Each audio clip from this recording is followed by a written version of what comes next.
From the outside looking in, my life seems great. However, I have suffered from emotional abuse and feel like an outsider.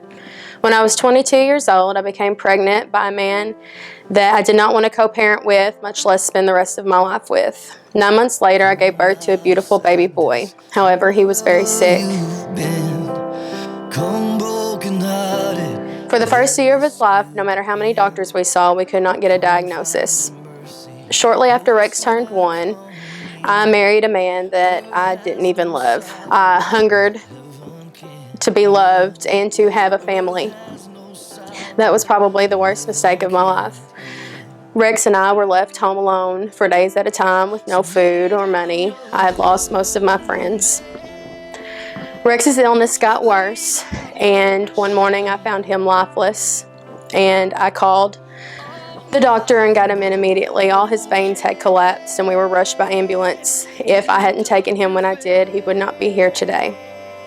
Shortly after that, I left my husband. A week later, my best friend moved in with him. I was so angry and consumed with all of the bad things in my life that I did not make it to my son's first procedure at Arkansas Children's Hospital. That's the lowest I've ever felt. A week later, he was diagnosed with Hirschsprung's disease. He would have to wear a colostomy bag. At that point, I hit rock bottom and I started going to church. I decided then and there I was going to devote my life to God and Rex. In the meantime, I met my husband now, and he is a true gift from above. Life got comfortable, and I didn't go to church the Sunday of my own baptism.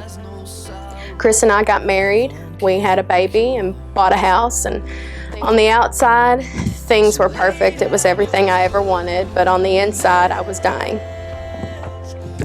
I was depressed and wouldn't leave my house, and I had this dark cloud that I just couldn't get out of. For some reason unknown to me, one week Kelly Watson was front and center in my life. She was there when I needed her, and so I thought, maybe God is telling me she needs some encouragement. So I sent her a card and thought, okay.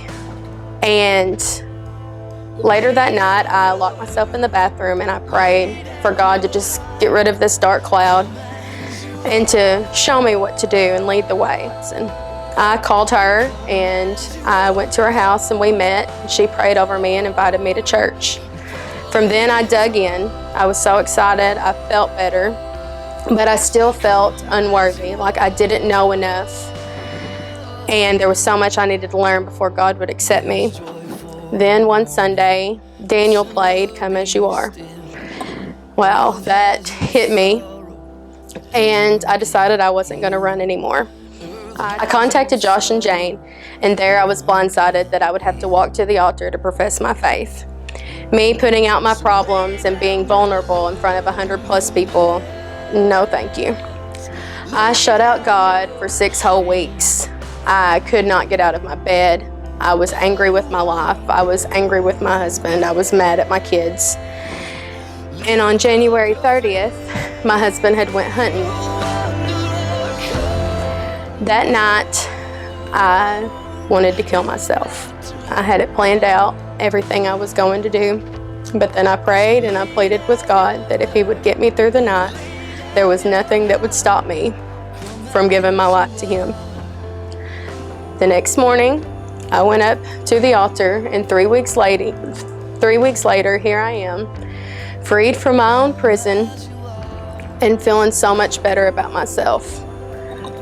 I am getting baptized today to be obedient to God because I am His and I am worthy.